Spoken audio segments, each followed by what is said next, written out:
Good. Hey guys, the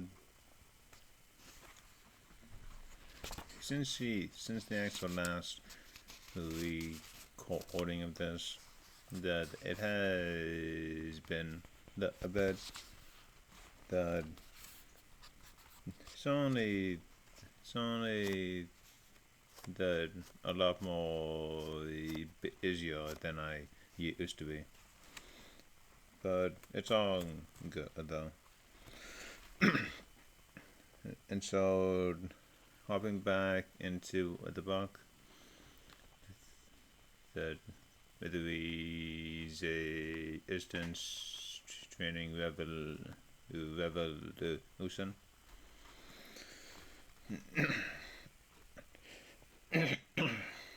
That and still have a bit of a cough. Then not really anything to do about it, considering just going to be talking that out loud.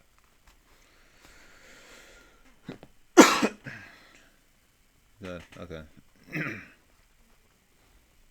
Routine. A routine is the collection of resistance training exercises you perform each time you train. In other words, the routine is your workout. For the purposes of this book, you'll work your major muscle groups at a single session or routine 2 or 3 times a week. Your workouts tell your body to adapt and change. The adaptation you're aiming for is fat loss, muscle and strength gains, and a faster metabolism. Of those 3, the most important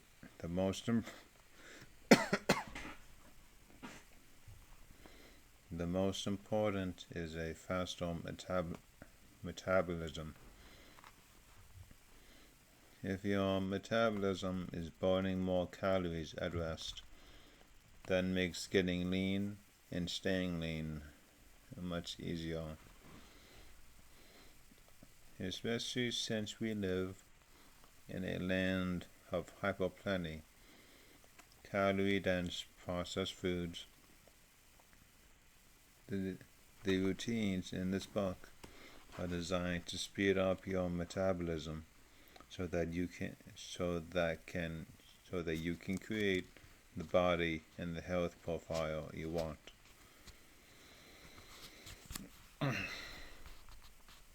The overload. Overload is the amount of resistance or weight you use on sets. It is important to slightly increase overload from the previous set or from the previous routine. Your muscles can then constantly adapt and become stronger. Of course, this adaptation must be appropriate to your current strength levels.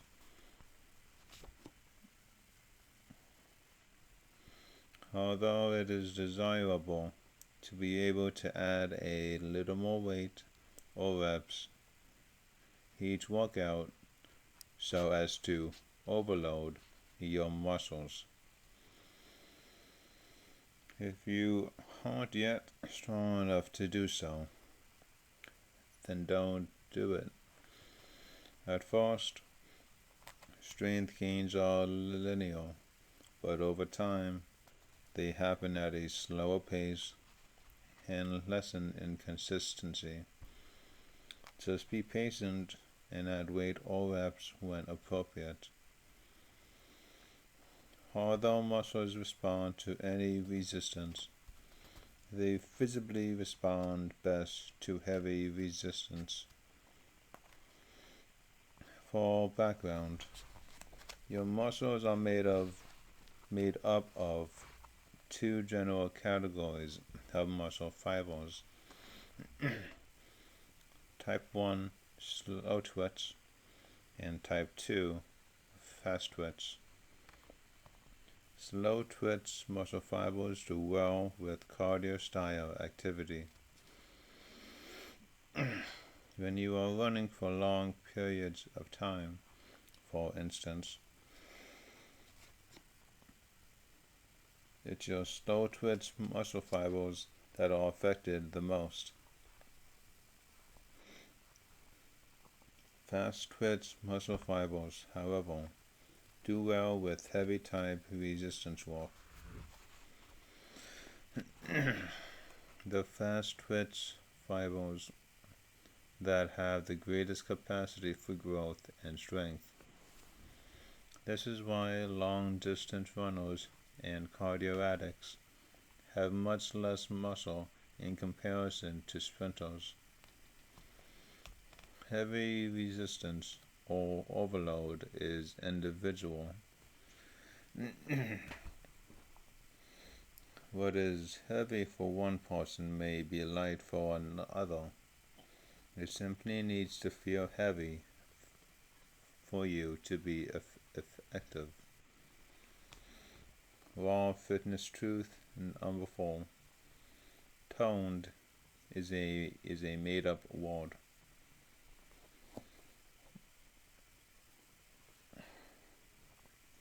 The fitness industry, like most industries, is driven by its marketing. The results of this has been decades of made-up words and false information, designed to get people to buy exercise products, gym memberships, and supplements. Although both men and women are routinely lied to, the fitness industry takes special aim at the female market. This is likely due to the fact that women make up the majority of consumers in almost any market. And this is especially true in the fitness industry. For example, I have a real problem with the word toned. I'm not sure who came up with this word, but I'm sure it was dreamed up to get women to buy gym memberships and workout videos.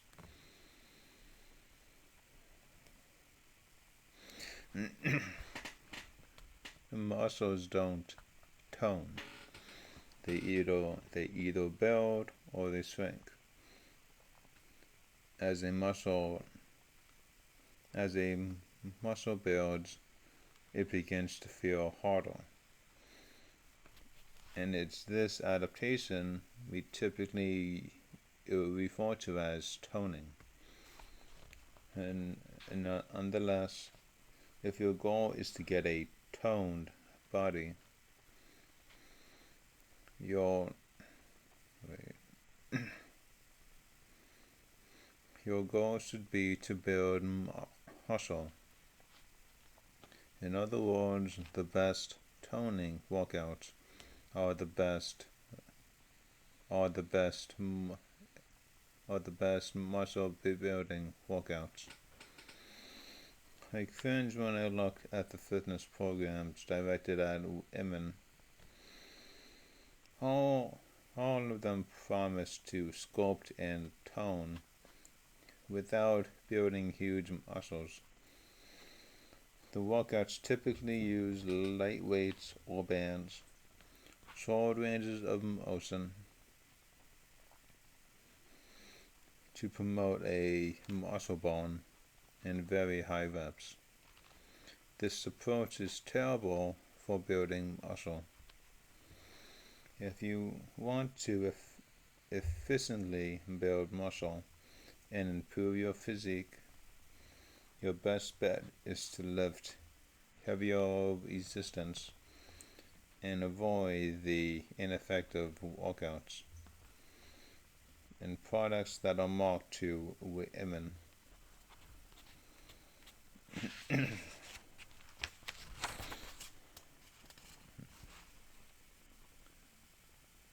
Tempo. Tempo is the speed at which you perform each rep, including the lifting concentric phase and the lowering eccentric phase. The tempo I recommend is 2 to 4 seconds for the concentric phase and 3 to 4 seconds for the eccentric phase. This pace allows for full control over the weight with no momentum. Controlled tempo is ideal for strength and for muscle and metabolism boosting. It's also safer than fast or ballistic training. Going too slow, taking more than 5 seconds to go up or down, should also be avoided as well. When reps are done too slowly, they start to work more on endurance than on strength. Remember, you want strength because strength is what speeds up your metabolism. Tension. As you move through an exercise, it's important to keep tension on the working muscles for each and every set. And throughout the range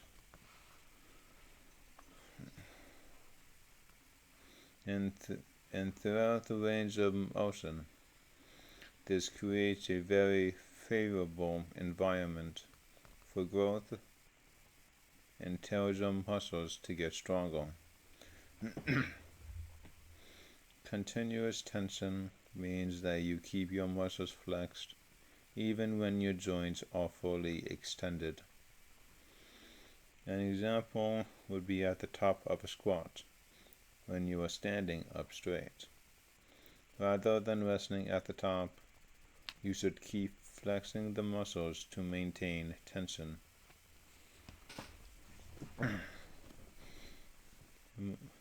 Muscle contractions.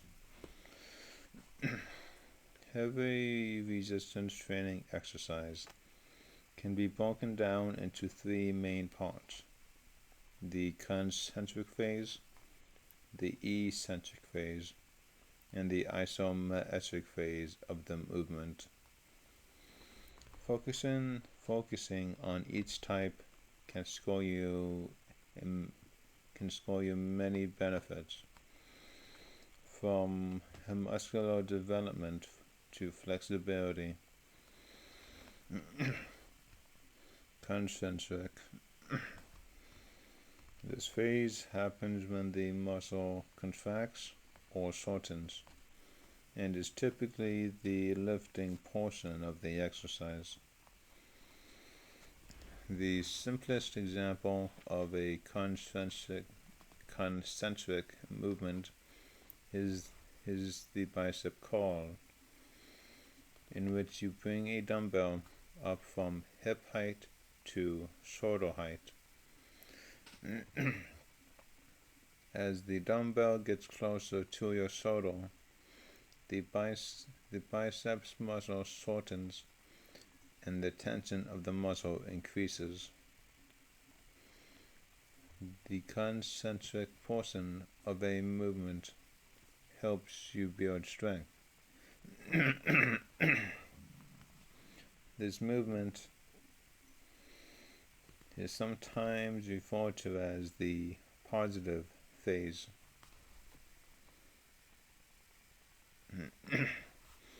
Other common concentric movements include lifting an object off the ground, pressing to the top in a push-up, standing up during a squat, The upward motion of a sit-up or a crunch. Eccentric. During the eccentric phase, you are lowering the resistance on each rep.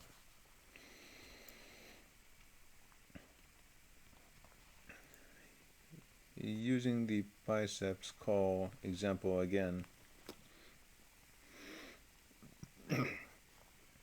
the eccentric movement happens while you lower the weight back down to hip level. This portion of the movement is just as important as the lifting movement because it triggers strength and muscle building. Eccentric movement, eccentric training also strengthens your tendons and ligaments, thus decreasing your risk of injury. This movement is sometimes referred to as the negative phase. Other common eccentric movements include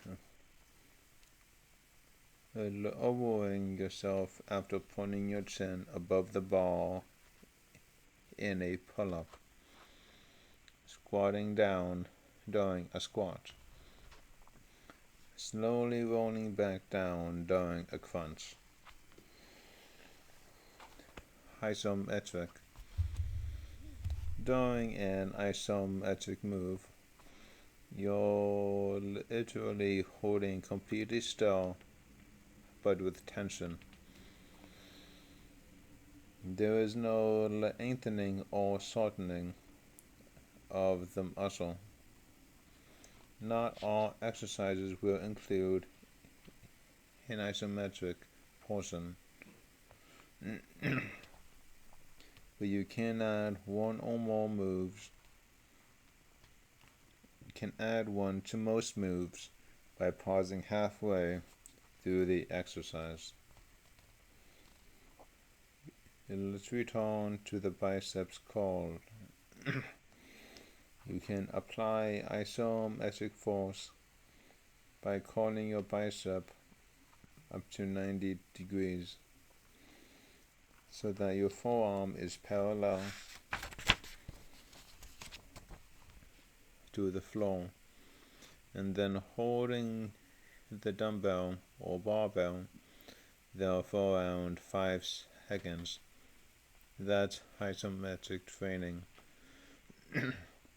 Like the other phases, isometrics force you to engage your muscles, make them stronger, build lean muscle. Pausing also requires you to engage your core on most movements so that you can use isometrics to increase balance and body control. Other common isometric movements include holding your body in a plank position, maintaining a chair pose in a yoga class, doing a washlet, which you move into a sitting position with your back against the wall, and then hold that position for as long as you can. Intensity.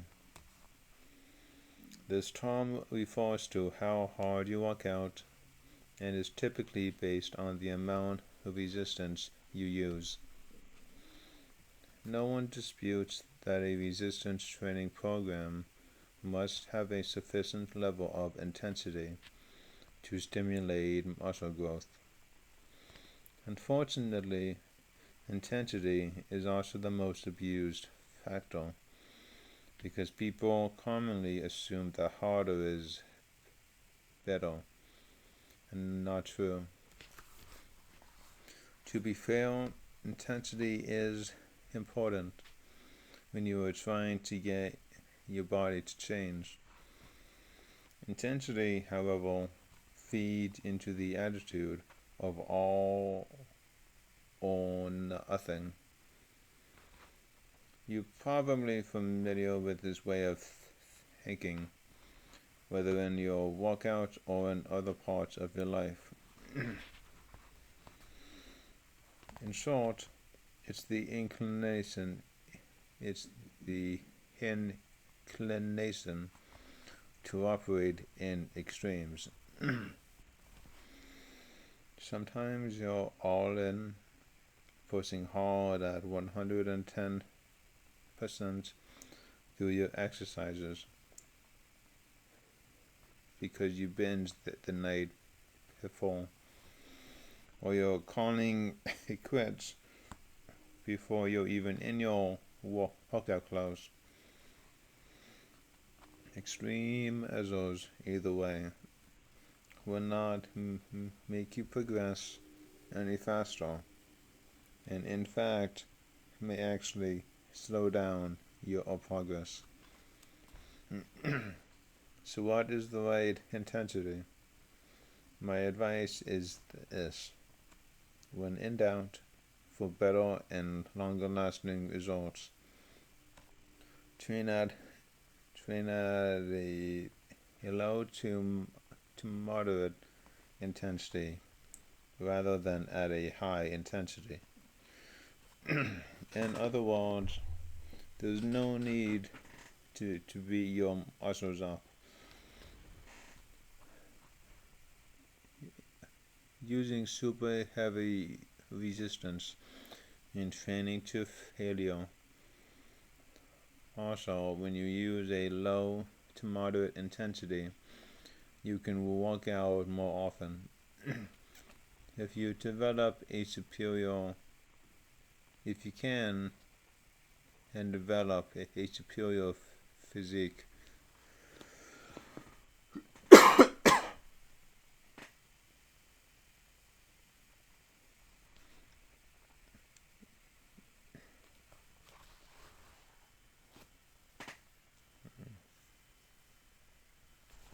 Yeah, okay. Let me give you an example. Have you noticed how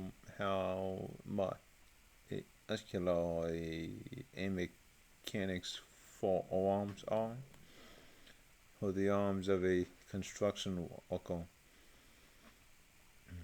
How about the calves of a mail carrier, or the upper body of a gymnast? These muscles were not simply built by super intense and infrequent workouts. The muscles were largely built with lower intensity but more frequent use. So train at the low to moderate intensity. Never go to failure, and do your workouts a few times a week, and you'll make amazing progress.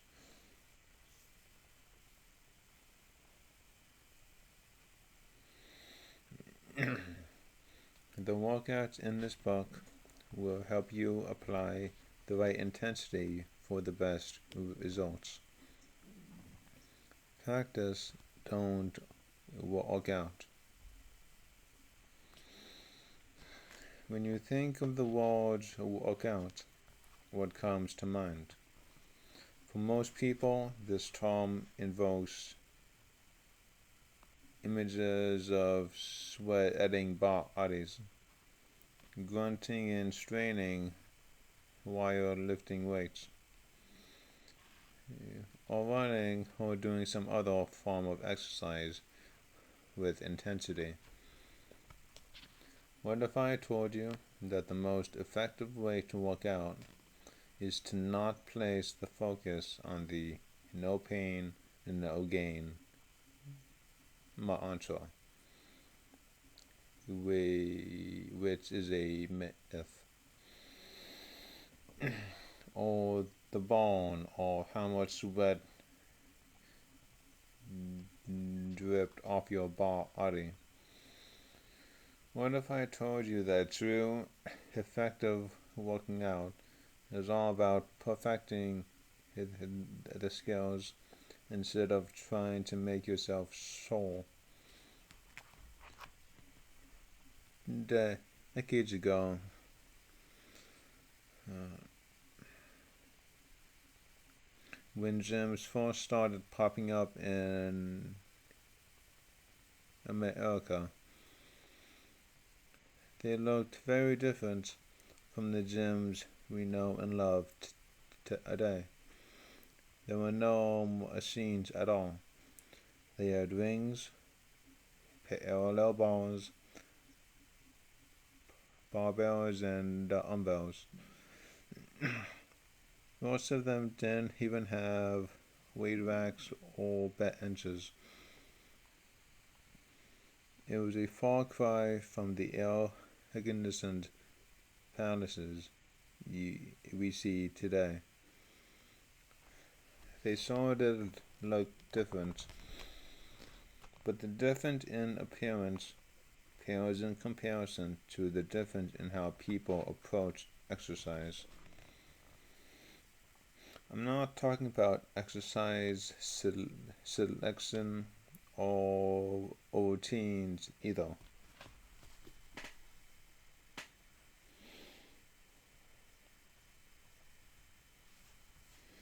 Although, although there was also vastly different. I'm referring to the entire approach to the concept of exercise.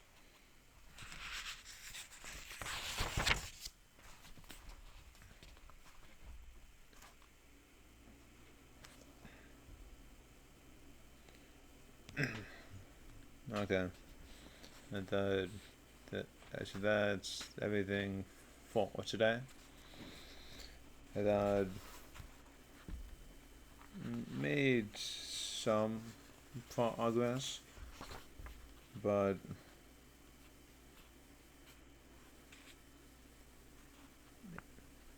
that yeah, that that made some progress that today. I thought so. That's everything for today, and to till then next time.